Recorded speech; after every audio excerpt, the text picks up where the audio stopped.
સાળંગપુરના કષ્ટભંજન હનુમાનજી મંદિર ખાતે આજે પવિત્ર એકાદશીની નિમિત્તે દાદાને અદ્ભુત મનોહર મુગટ અર્પણ કરવામાં આવ્યો હતો. સાથોસાથ 56 ભોગનો અન્નકૂટ પણ અર્પણ કરવામાં આવ્યો હતો.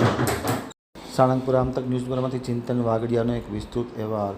વિશ્વ સુપ્રસિદ્ધ યાત્રાધામ કષ્ટભંજન હનુમાનજી દેવ સાળંગપુર ખાતે અધિક જ્યેષ્ઠ માસ પુરુષોત્તમ માસ નિમિત્તે આજે કમલા એકાદશી નિમિત્તે હરિપ્રકાશ દાસજી સ્વામીની પ્રેરણાથી ગુરુવારના રોજ કષ્ટભંજન દેવને દિવ્ય વાઘા અર્પણ કરવામાં આવ્યા હતા. માટીના ઘરની આબેહૂબ પ્રતિકૃતિ તૈયાર કરવામાં આવી હતી. દાદાને કેરી અને 56 ભોગનો અન્નકૂટ પણ અર્પણ કરવામાં આવ્યો હતો.